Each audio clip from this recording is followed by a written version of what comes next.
போர் பாக்கிய செல்வம் புவியில் இல்லையே. புவி நிரம்ப பொன் தந்தாலும் இப்பழிக்கு ஈடில்லையே.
தந்தை மகன் தூயாவியாரின் பெயராலே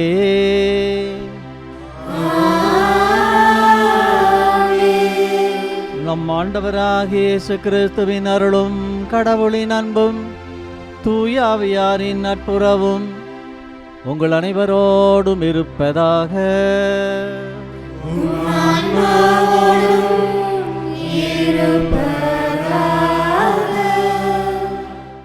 இறையேசுவில் அன்பிற்குரியவர்களே, இன்றைய திருப்பலியானது கோவை மறை மாவட்டத்தினுடைய தலைமை ஆலயமாயிருக்கின்ற புனித மிக்கேல் அதிதூதர் பேராலயத்திலிருந்து அர்ப்பணிக்கப்படுகின்றது. இன்றைய பலியானது உங்கள் ஒவ்வொருவருடைய சிறப்பு கருத்துகளுக்காகவும் குறிப்பாக உலகம் முழுவதுமாக மாதா தொலைக்காட்சியினிலே இந்த திருப்பலியிலே கலந்து அர்ப்பணிக்கின்றவர்களுடைய கருத்துகளுக்காக அர்ப்பணிக்கின்றோம். இன்றைய வாசகத்தினுடைய பதிலுரை பாடல் பல்லவியிலே அழிவின் குழியிலிருந்து ஆண்டவரே என் உயிரை காத்தீர் என்று நாம் வாசிக்கின்றோம். அழிவின் குழியிலிருந்து ஆண்டவரே என் உயிரை காத்தீர். இந்த இறை வார்த்தையை நிஜப்படுத்தக்கூடிய வகையில் இன்றைய முதல் வாசகத்திலே எசேக்கியா நோய்வாய்ப்பட்டு சாகின்ற நிலையிலே இருக்கின்ற பொழுது ஏசாயா இறைவாக்குரைக்கின்றார். உன்னுடைய வீட்டு காரியத்தையெல்லாம் நீ பார்த்துக்கொள், ஒழுங்குபடுத்து, நீ சாகப் போகின்றாய், பிழைக்க மாட்டாய் என்று கூறுகின்ற பொழுது அவர் ஆண்டவரிடத்திலே முறையிட்டு வேண்டுகின்றார். கண்ணீர் சிந்தி தேம்பி தேம்பி அழுது மன்றாடுகின்றார். ஆகவே மீண்டுமாக அதே இறைவாக்கின் வழியாக இறைவாக்கு சொல்லப்படுகின்றது. உன்னுடைய கண்ணீரை நான் கண்டேன், உன்னுடைய வாழ்நாளிலே இன்னும் 15 ஆண்டுகளை நீட்டி கொடுக்கப் போகின்றேன் என்று இறைவன் சொல்லுகின்றார்.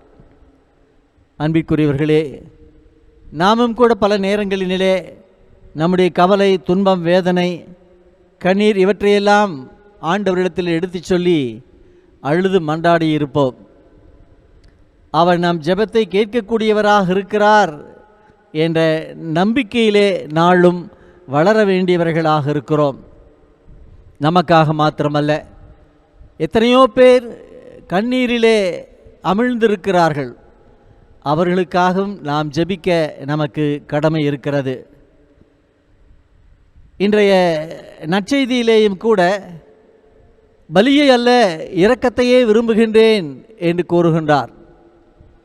இரக்கத்தின் தேவனாக இருக்கின்ற ஆண்டவரிடத்திலே அவருடைய இரக்கத்தை மன்றாடி ஜெபிப்போம். அவரிலே வைத்திருக்கின்ற நம்பிக்கையிலே நாளும் வளர நாம் முயற்சி எடுத்துக்கொள்வோம். ஆண்டவர் நம் ஜெபம் கேட்டு நம்மை நிறைவாக ஆசீர்வதிப்பார். இந்த பலியிலே தகுதியோடு கலந்து கொள்ள தடையாக இருக்கின்ற பாவங்கள், குற்றங்களை நினைத்து மனம் வருந்தி மன்னிப்பை மன்றாடுவோம்.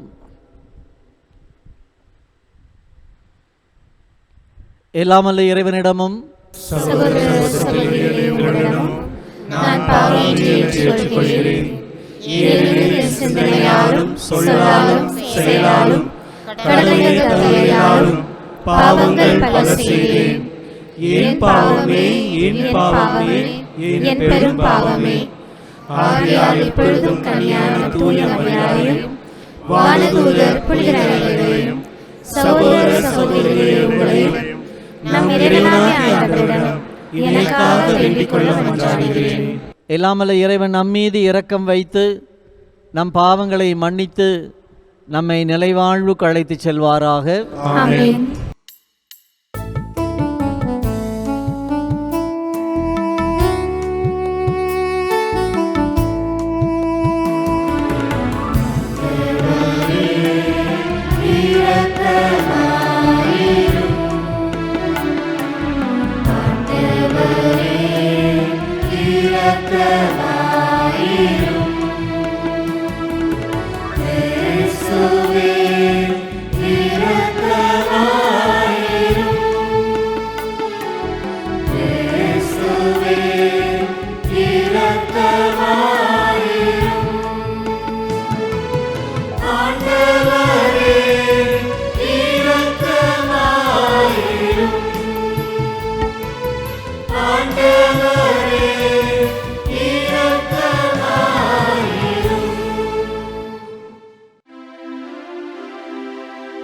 மன்றாடுவோமாக.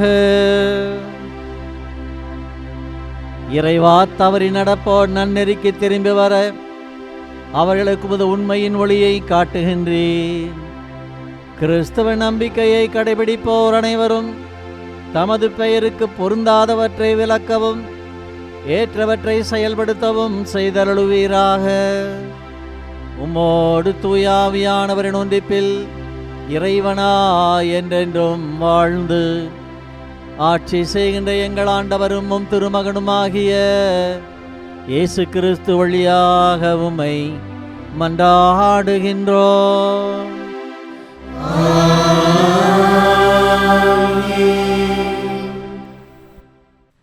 முதல் வாசகம். இறைவாக்கினர் எசாயா நூலிலிருந்து வாசகம். அதிகாரம் 38, இறைவசனங்கள் 1 முதல் 6, 21 முதல் 22 மற்றும் 7 முதல் 8 முடிய. அந்நாட்களில் எசேக்கியா நோய்வாய்ப்பட்டு சாகும் நிலையில் இருந்தார். ஆமோத்சின் மகனான எசாயா இறைவாக்கினர் அவரை காண வந்து அவரை நோக்கி, ஆண்டவர் கூறுவது இதுவே: நீர் உம் வீட்டு காரியத்தை ஒழுங்குபடுத்தும், ஏனெனில் நீர் சாகப் போகிறீர், பிழைக்க மாட்டீர் என்றார். எசேக்கியா சுவர்புறம் தம் முகத்தை திருப்பிக் கொண்டு ஆண்டவரிடம் மன்றாடி, ஆண்டவரே, நான் உம் திருமுன் உண்மை வழியில் மாசற்ற மனத்துடன் நடந்து வந்ததையும் உம் பார்வைக்கு நலமானவற்றை செய்ததையும் நினைத்தருளும் என்று கூறி கண்ணீர் சிந்தி தேம்பி தேம்பி அழுதார். அப்போது ஆண்டவரின் வாக்கு எசாயாவுக்கு அருளப்பட்டது. நீ எசேக்கியாவிடம் சென்று கூற வேண்டியது: உன் தந்தை தாவீதின் கடவுளாகிய ஆண்டவர் கூறுவது இதுவே: உன் கண்ணீரை கண்டேன். இதோ, நீ வாழும் காலத்தை இன்னும் 15 ஆண்டு மிகுதியாக்குவேன். உன்னையும் இந்த நகரையும் அசீரிய மன்னன் கையினின்று விடுவிப்பேன். இந்த நகரை பாதுகாப்பேன். எசேக்கியா நலமடைய ஓர் அத்திப்பழ அடையை கொண்டு வந்து பிளவையின் மேல் வைத்து கட்டுங்கள் என்று எசாயா பதில் கூறியிருந்தார். ஏனெனில் ஆண்டவரின் இல்லத்திற்கு என்னால் போக முடியும் என்பதற்கு எனக்கு அடையாளம் யாது என்று எசேக்கியா அரசர் கேட்டிருந்தார். தாம் கூறிய இந்த வார்த்தையை ஆண்டவர் நிறைவேற்றுவார் என்பதற்கு அவர் உமக்கு அளிக்கும் அடையாளம்: இதோ, சாயும் கதிரவனின் நிழல் ஆகாசின் கதிரவக் கடிகையில் 10 பாத அளவு பின்னிட செய்வேன். அவ்வாறே சாயும் கதிரவனின் நிழல் அக்கடிகையில் 10 பாத அளவு பின்னிட்டது. ஆண்டவரின் அருள்வாக்கு. இறைவனுக்கு நன்றி. பதிலுரை பாடல் பல்லவி.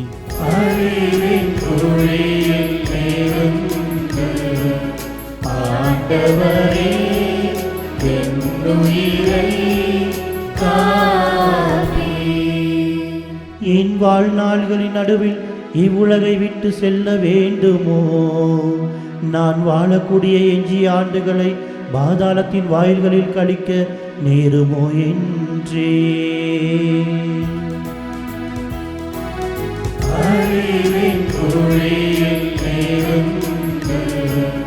ஆண்டவரே,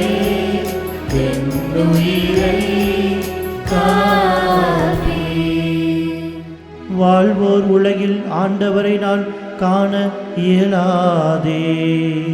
மண்ணுலகில் குடியிருப்போர் பொருள் எந்த மனிதரையும் என்னால் பார்க்க முடியாதே என்றே.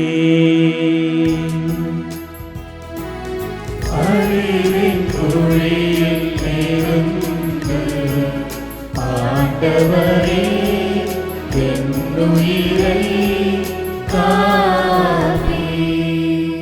என் உறைவிடம் மேய்ப்பனின் கூடாரத்தைப் போல் பெயர்க்கப்பட்டு என்னை விட்டு அகற்றப்படுகிறது. நெசவாளன் பாலை சுரட்டுவது போல் என் வாழ்வை முடிக்கின்றே.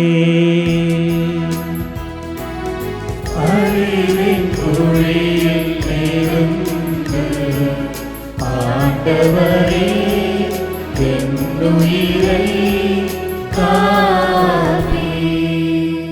என் தலைவரே, நான் உம்மையே நம்புகின்றேன். என் உயிர் உமக்காகவே வாழ்கின்றது. எனக்கு உடல் நலத்தை நல்கி நான் உயிர் பிழைக்க செய்வேன்.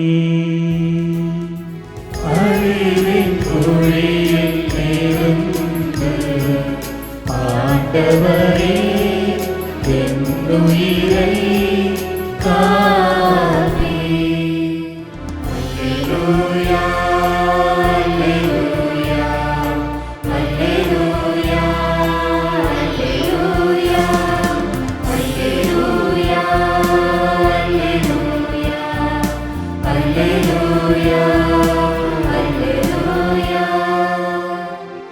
என் நாடுகள் எனது குரலுக்கு செவி சாய்க்கின்றன. எனக்கும் அவற்றை தெரியும், அவையும் என்னை பின்தொடர்கின்றன. அல்லேலூயா.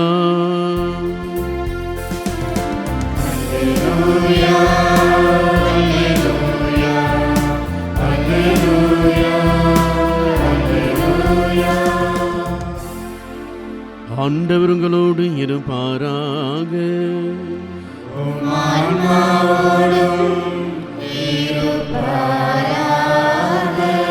மத்தேயு எழுதிய தூய நற்செய்தியிலிருந்து வாசகம்.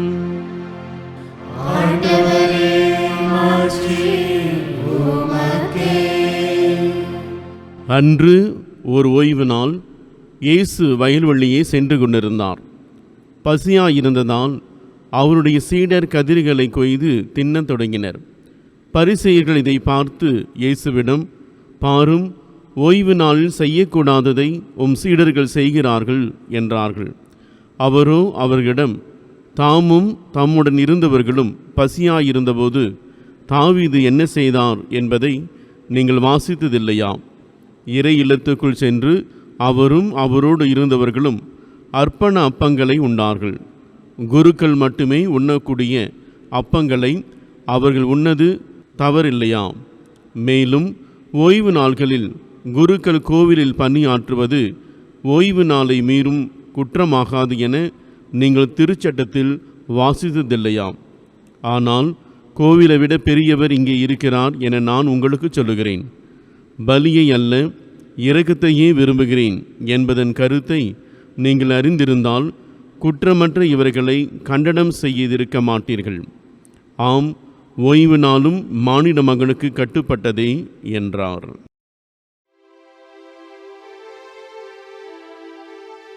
ஆண்டவரின் அருள்வாக்கு.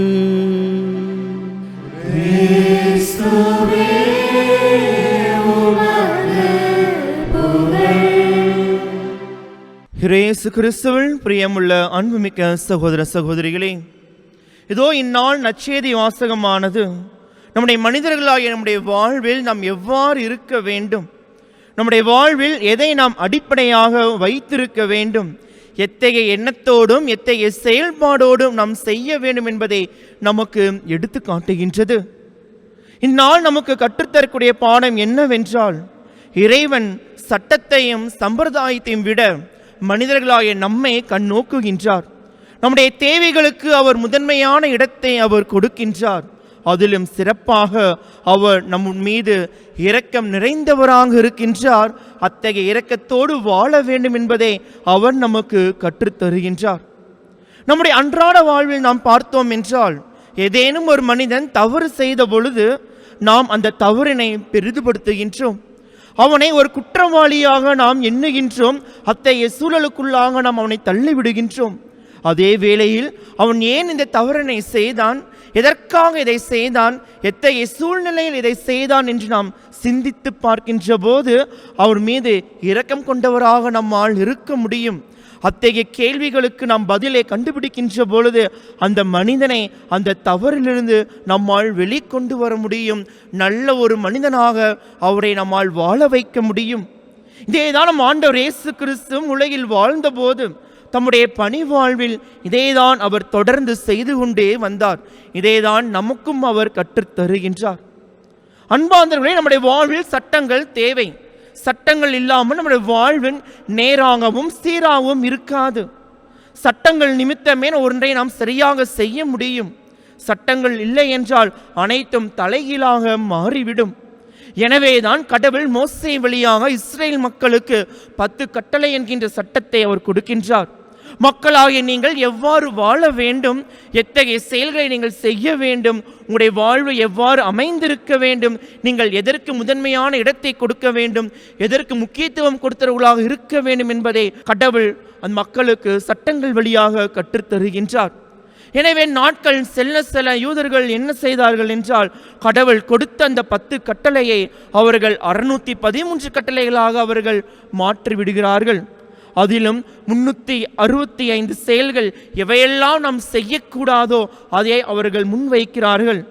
எனவே கடவுள் கொடுத்த கட்டளைகளில் அவர்கள் முதன்மைப்படுத்தியது எதையெல்லாம் நாம் செய்யக்கூடாதோ அதற்கு அவர்கள் முக்கியத்துவம் கொடுத்தவர்களாக இருந்தார்கள். அதில் ஒன்றுதான் ஓய்வு நாள் நாம் கடைபிடிக்க வேண்டும்.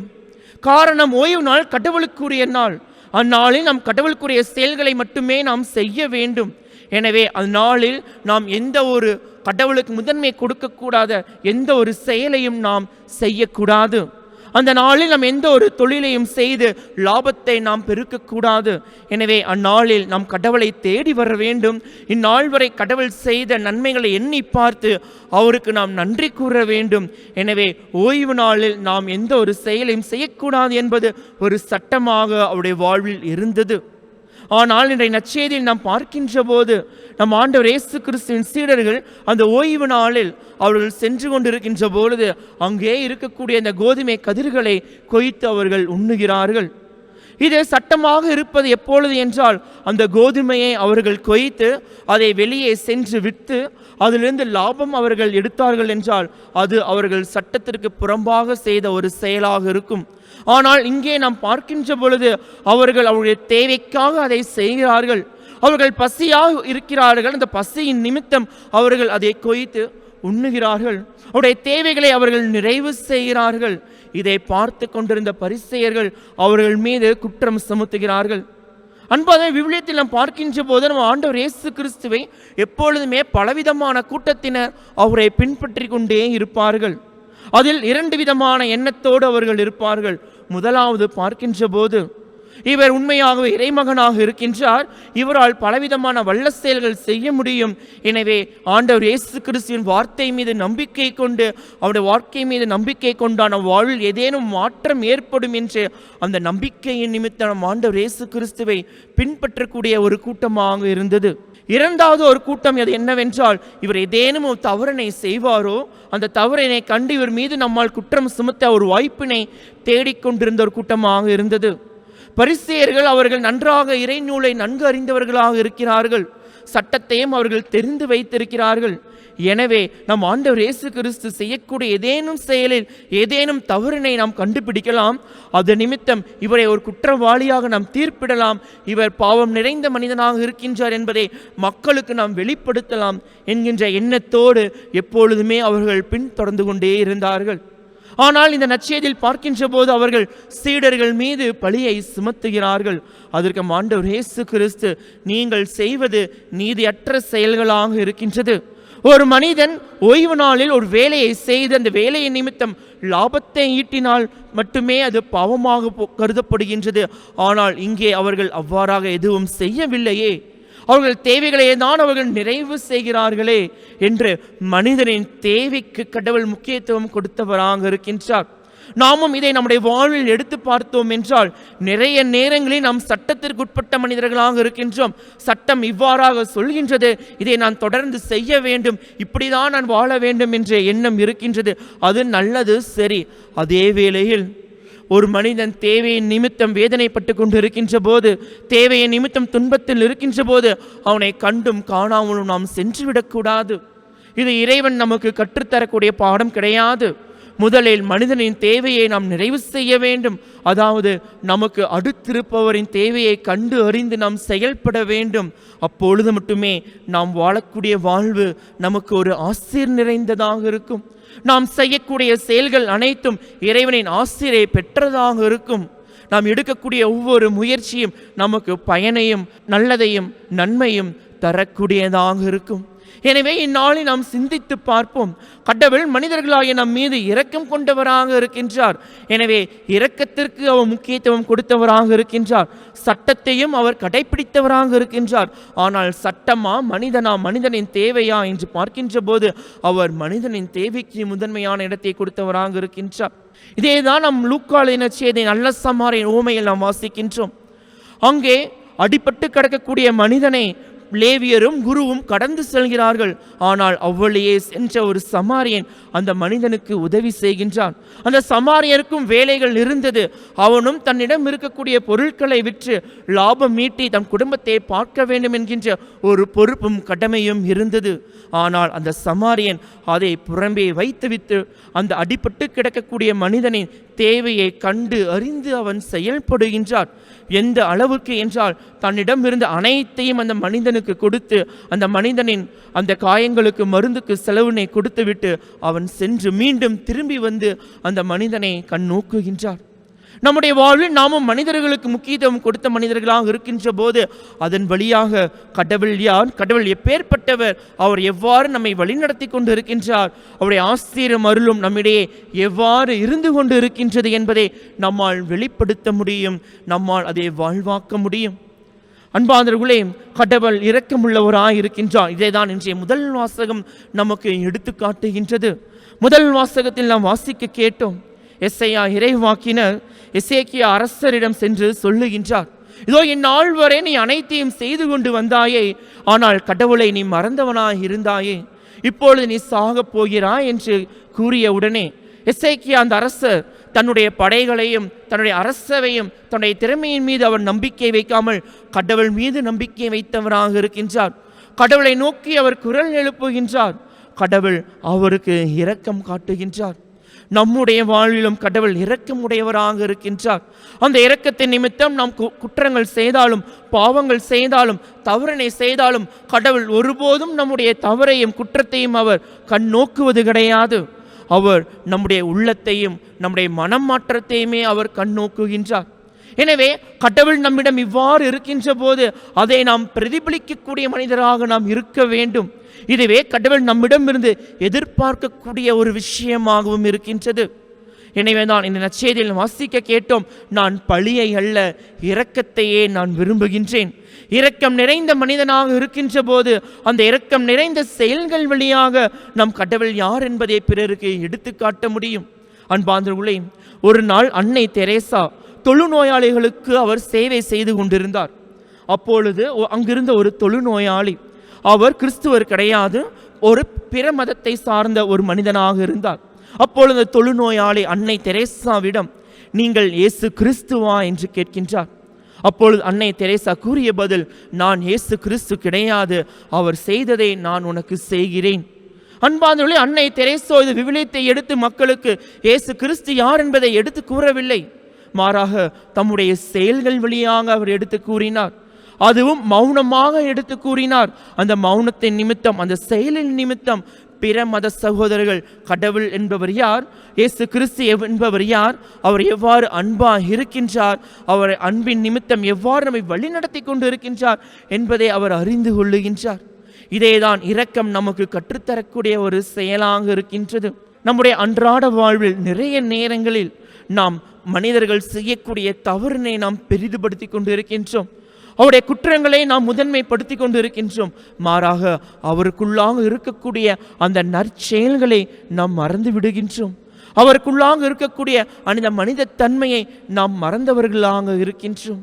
எனவே இந்நாளில் இந்த இறைவார்த்தையின் வழியாக கடவுள் நமக்கு விடுக்கக்கூடிய ஒரு அழைப்பு இதுவே. நாம் ஒருவருடைய அன்பு செய்து வாழுவோம்.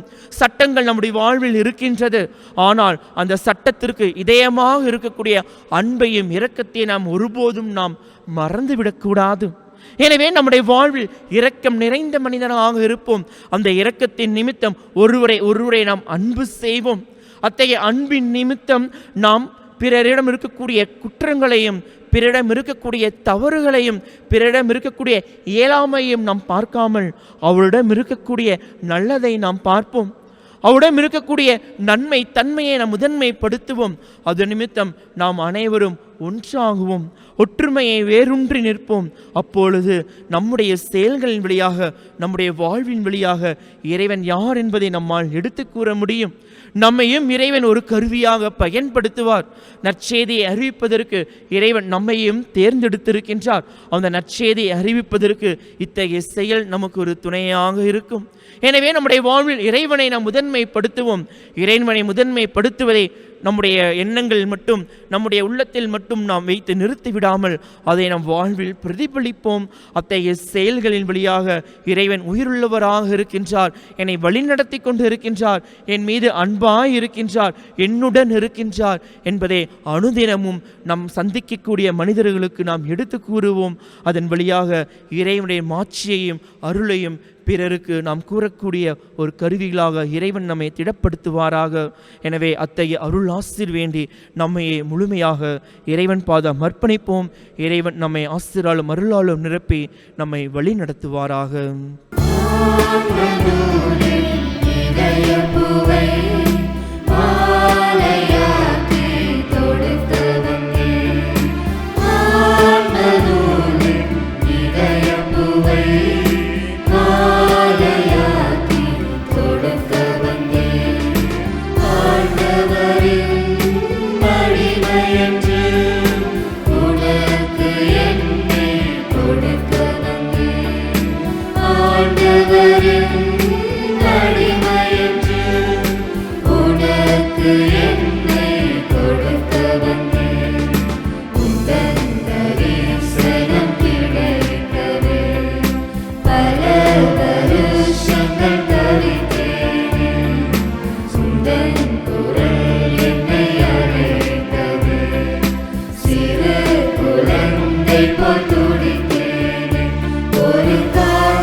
சகோதர சகோதரிகளே, என்னுடையதும் உங்களுடையதுமான இந்த பலி எல்லாமல்ல இறை தந்தைக்கு ஏற்றதாகும்படி செபியுங்கள். ஆண்டவர் தம் திருப்பெயரின் புகழ்ச்சிக்காகவும் மாட்சிக்காகவும் தம் நன்மைக்காகவும் புனித திரு அவை அனைத்து நலன்களுக்காகவும் உமது கையில் பலியை ஏற்றுக்கொள்வாராக. ஆண்டவரே, உம்மை நோக்கி மன்றாடும் திரு அவையின் காணிக்கைகளை கண்ணோக்கி அருளும். உம் நம்பிக்கையாளர் புனிதத்தில் வளர உதவும் உணவாக இவற்றை மாற்றி அருளுவீராக. எங்கள் ஆண்டவராகிய கிறிஸ்து வழியாக உம்மை மன்றாடுகின்றோம்.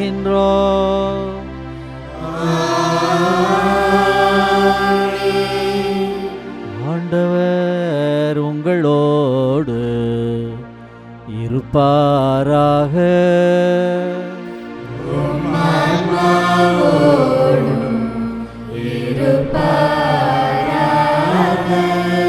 இதயங்களை மேலே எழுப்புங்கள்.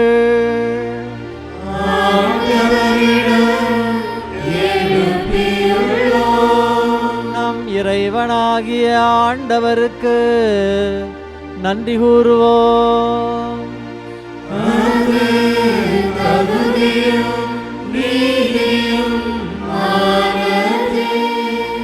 ஆண்டவரே, தூயவரான தந்தையே, என்றும் உள்ள எல்லாம் அல்ல இறைவா, எந்நாளும் எவ்விடத்திலும் நாங்கள் உமக்கு நன்றி செலுத்துவது மெய்யாகவே தகுதியும் நீதியுமாகும். எங்கள் கடமையும் மீட்புக்குரிய செயலுமாகும். உமது நன்மை மிகுதியால் எங்கள் ஆண்டவராகிய கிறிஸ்து வழியாக நீர் மனிதராகி எங்களை படைத்தீ. நாங்கள் நீதியின்படி தண்டனைக்குரியவராயினும் உமது இரக்க மிகுதியினால் எங்களை மீட்டருளினீர். அவர் வழியாகவே உமது மாண்பை வானதூதர் புகழுகின்றனர். தலைமை தாங்குவோர் உம்மை வழிபடுகின்றனர். அதிகாரம் செலுத்துவோர் உமது திருமுன் நடுங்குகின்றனர். வானங்களும் அவற்றில் உள்ள ஆற்றல்களும் செராபீன்களும் ஒன்று கூடி அக்களித்து கொண்டாடுகின்றனர்.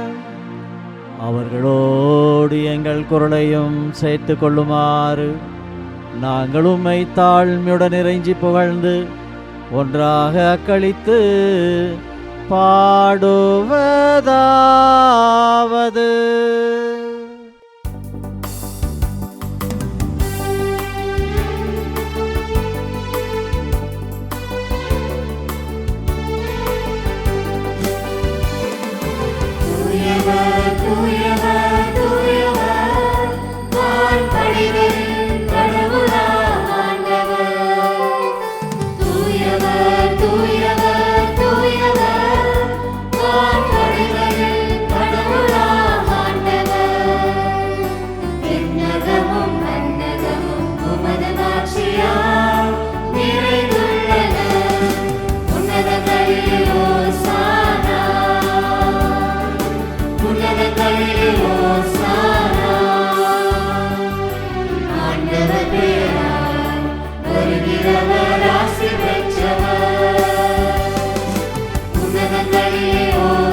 ஆண்டவரே, நீர் மெய்யாகவே தூயவர், தூய்மை அனைத்திற்கும் ஊற்று. ஆகவே உம்முடைய ஆவியை பொழிந்து இக்காணிக்கைகளை தூய்மைப்படுத்த உம்மை வேண்டுகின்றோம். இவ்வாறு எங்கள் ஆண்டவர் இயேசு கிறிஸ்துவின் உடலும் இரத்தமுமாக எங்களுக்கு இவை மாறுவனவாக. அவர் பாடுபட உளம்கனிந்து தம்மை கையளித்த போது அப்பத்தை எடுத்து நன்றி செலுத்தி அதை பிட்டு தம் சீடர்களுக்கு அளித்து கூறியதாவது: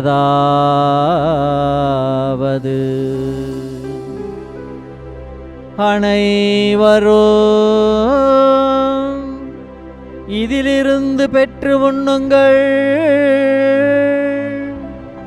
ஏனெனில் இது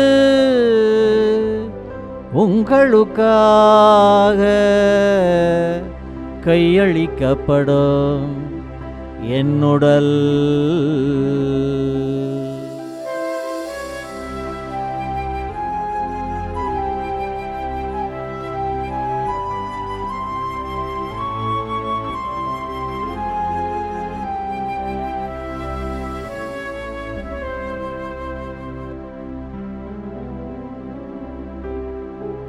ஒவ்வொன்னமே இரவு விருந்தை அருந்திய பின் கிண்ணத்தையும் எடுத்து மீண்டும் உமக்கு நன்றி கூறி தம் சீடர்களுக்கு அளித்து அவர் கூறியதாவது: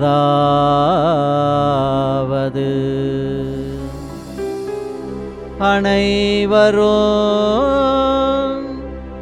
இதிலிருந்து பெற்று பருகுங்கள், ஏனெனில் இது புதிய நிலையான உடன்படிக்கைக்குரிய என் இரத்தத்தின் கிண்ணம். இது பாவ மன்னிப்புக்கென்று உங்களுக்காகவும் பலருக்காகவும்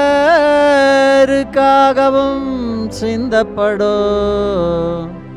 இதை என் நினைவாக செய்யுங்கள்.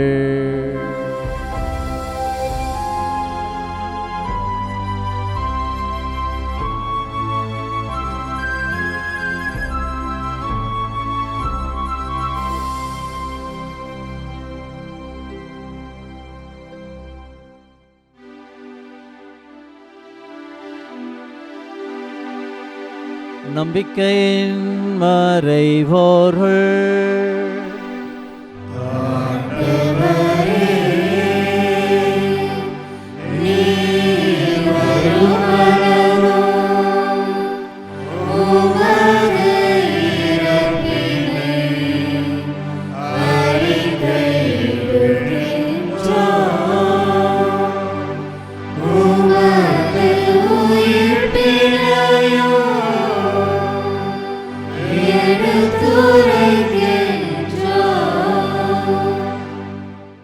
ஆகவே ஆண்டவரே, நாங்கள் கிறிஸ்துவின் இறப்பினையும் உயிர்ப்பினையும் நினைவு கூர்ந்து வாழுதரும் அப்பத்தையும் மீட்பளிக்கும் கிண்ணத்தையும் உமக்கு ஒப்புக் கொடுக்கின்றோம். உம் திருமுன்னின்று உமக்கு ஊழியம் புரிய தகுந்தவர்களென பாவிகளாக எங்களையும் ஏற்றுக்கொண்டீர். எனவே உமக்கு நன்றி செலுத்துகிறோம். மேலும் கிறிஸ்துவின் உடலிலும் இரத்தத்திலும் பங்கு கொள்ளும் எங்களை தூய ஆவியார் ஒன்று சேர்க்க வேண்டுமென உம்மை தாழ்மையுடன் மன்றாடுகின்றோம். ஆண்டவரே, உலகமெங்கும் பரவி இருக்கும் அது திரு அவையை நினைவு கூர்ந்தருளும். எங்கள் திருத்தந்தை லியோ, எங்களாயும் தாமஸ் அக்வினாஸ், எல்லா திரு நிலையினராகிய அனைவரோடும் உமது திரு அவை அன்பிலை நிறைவு பெறச் செய்தருளும். மேலும் உயிர்த்தெழும் எதிர்நோக்குடன் துயில் கொள்ளும் எங்கள் சகோதர சகோதரிகளையும் இறந்தோர் அனைவரையும் இரக்கத்துடன் நினைவு கூர்ந்து உமது திருமுக ஒளியினுள் ஏற்றருளும். எங்கள் அனைவர் மீதும் இரக்கமாயிரும். கடவுளின் கன்னித்தாயான புனித மரியா, அவருடைய கணவரான புனித யோசேப்பு, புனித திருத்தூதர்கள், இவ்வுலகில் உமக்கு உகந்தவராய் இருந்தோர் ஆகிய புனிதர் அனைவருடனும் நாங்கள் நிலைவாழ்வில் பங்கு கொள்ளும் தகுதி பெற்று உம் திருமகன் இயேசு கிறிஸ்து வழியாக உம்மை புகழ்ந்தேற்றும் வரமருள உம்மை மன்றாடுகின்றோம். இவர் வழியாக இவரோடு இவரில் எல்லாம் வல்ல இறைவனாகிய தந்தையே, தூய ஆவியாரின் ஒன்றிப்பில் எல்லா புகழும் மாட்சியும் என்றென்றும் உமக்கு உரியதே.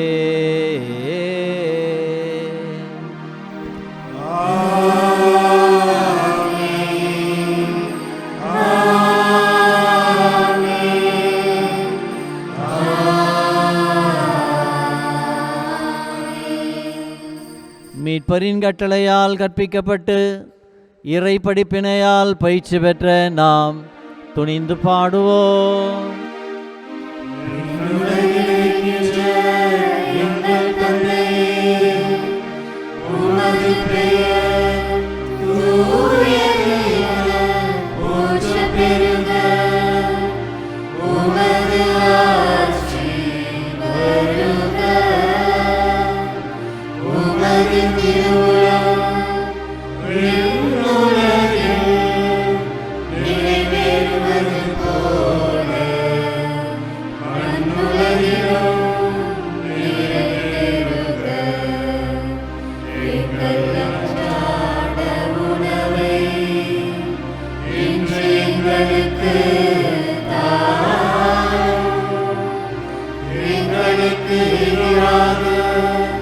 குற்றம் செய்வோரை நாங்கள் மன்னிப்பது போல எங்கள் குற்றங்களை மன்னியும், எங்களை சோதனைக்கு உட்படுத்தாதேயும், தீமையிலிருந்து எங்களை விடுவித்தருளும். ஆண்டவரே, தீமை அனைத்திலிருந்தும் எங்களை விடுவித்து எங்கள் வாழ்நாளில் அமைதியை கனிவுடன் அருள உம்மை மன்றாடுகின்றோம். உமது இரக்கத்தின் உதவியால் நாங்கள் பாவத்திலிருந்து எப்போதும் விடுதலை பெற்று யாதொரு கலக்கமுமின்றி நலமாயிருப்போமாக. நாங்கள் இதை நோக்கி இருக்கும் பேரின்பத்திற்காகவும் எம் மீட்பராகிய இயேசு கிறிஸ்துவின் வருகைக்காகவும் காத்திருக்கின்றோம். ஆட்சியும் வல்லமையும் மாட்சியும் என்றென்றும் உமதே. ஆண்டவரே இயேசு கிறிஸ்துவே, அமைதியை உங்களுக்கு விட்டு செல்கின்றேன், என் அமைதியையே உங்களுக்கு அளிக்கின்றேன் என்று உம் திருத்தூதர்களுக்கு மொழிந்தீரே. எங்கள் பாவங்களை பாராமல் உமது திரு அவையின் நம்பிக்கையை நோக்கி உமது திருவுளத்திற்கு ஏற்பதற்கு அமைதியையும் ஒற்றுமையையும் அளித்தருளுவீராக. என்றென்றும் வாழ்ந்து ஆட்சி செய்கின்றவர் நீரே.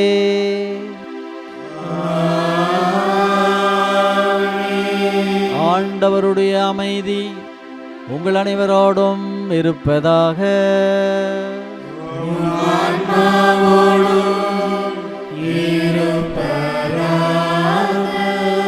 ஒருவருக்கொருவர் அமைதியை பகிர்ந்து மகிழ்வோம்.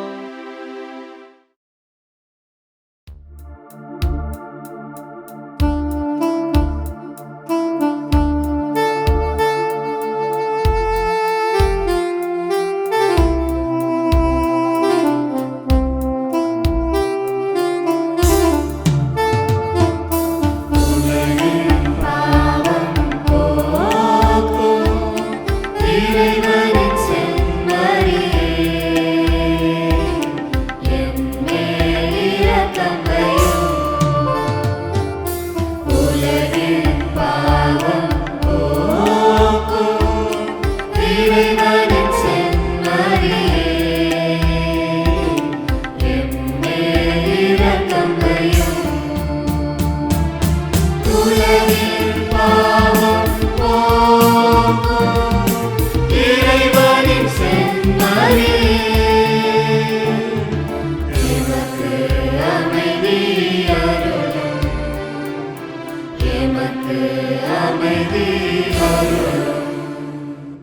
இதோ இறைவனின் செம்மறி, இதோ உலகின் பாவங்களை போக்குகின்றவர்.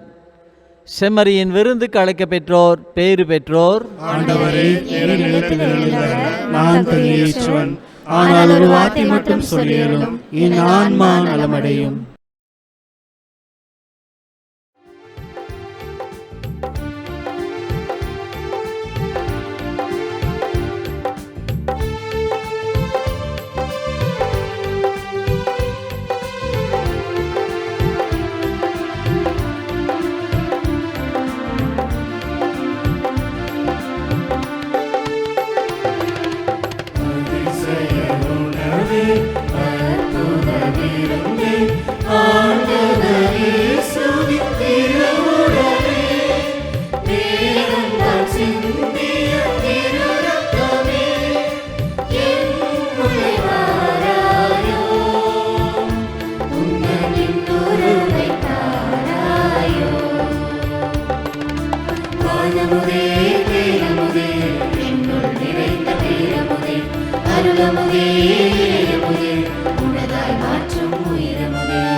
மன்றாடுவோமாக. ஆண்டவரே, உம்முடைய அருட்கொடைகளை பெற்றுக்கொண்ட நாங்கள் உம்மை வேண்டுகின்றோம். இவ்வாறு இந்த மறை நிகழ்வுகளில் நாங்கள் அடிக்கடி பங்கேற்பதால் அவற்றின் மீட்பளிக்கும் பயன் எங்களில் வளரச் செய்வீராக. எங்கள் ஆண்டவராகிய கிறிஸ்து வழியாக உம்மை மன்றாடுகின்றோம்.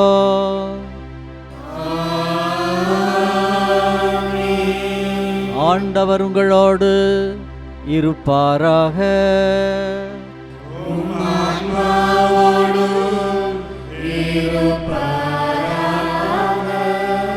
எல்லாம் வல்ல இறைவன் தந்தை, மகன், தூயாவியார் உங்களை நிறைவாய் ஆசீர்வதிப்பாராக.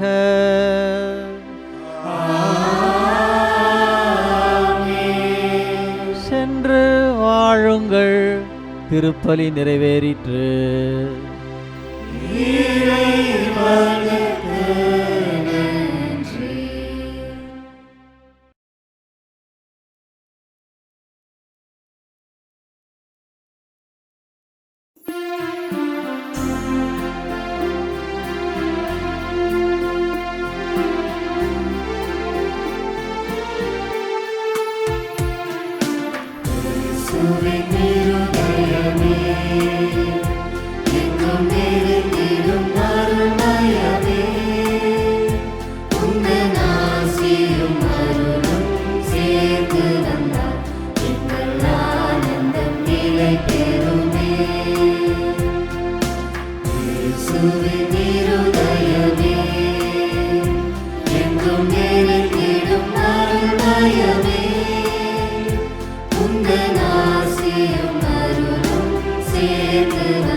சேர்ந்து வந்தார் எங்கள்